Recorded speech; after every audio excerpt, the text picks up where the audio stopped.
lalaki to.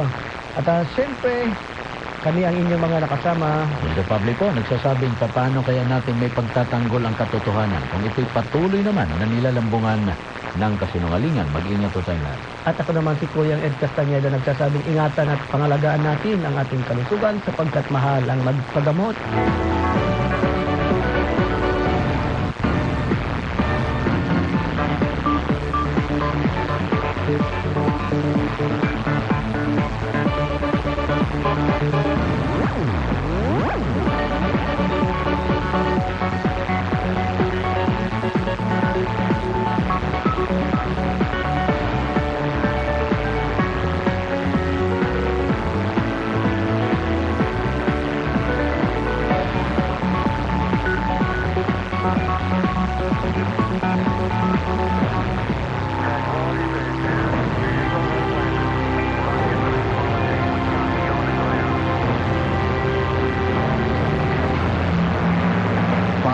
Decades of excellence in broadcast communication. EBC, Eagle Broadcasting Corporation. Ito ang Radyo Agila. PCEC 1062 sa Mega Manila, WIN 1080 sa Northern Luzon, DZEL 1260 sa Southern Saga, YFX 1305 sa Visay at DXAD 1224 sa Southern Mindanao. Ito ang Radyo Agila. Mabilis, malakas, pumapagaspa.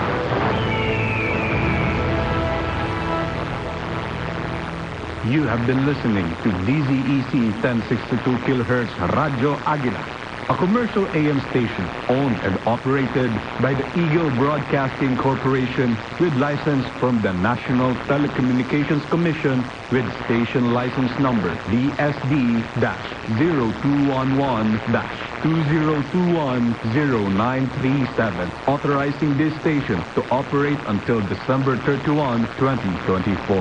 DZEC 1062 Radyo Agila broadcasts from 4 o'clock in the morning until 12 o'clock midnight with a power of 40,000 watts. Our studio is located at number 25 Central Avenue, Diliman, Quezon City. And our transmitter is located at Barangay Paliwas, Obando, Bulacan. DZEC 1062 Radyo Agila is under the supervision of the following personnel duly licensed by the Professional Regulation Commission and the National Telecommunications Commission. Electronics Engineer Erickson Ventura, ECE number 44844. Electronics Engineer Arturo Pascua Jr., ECE number 43934. With first-class radio telephone operators.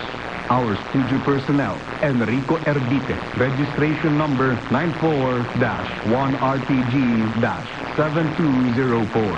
Gracious Pascual, registration number 92-3PNCR-352. Our transmitter personnel, Mervin Ortiz, registration number 94-1PNCR-10851. Ronel Mariado, registration number 13-1PNCR-26656. This is DZEC 1062 kHz Radyo Agila, now signing off. Ladies and gentlemen, the Philippine National Anthem.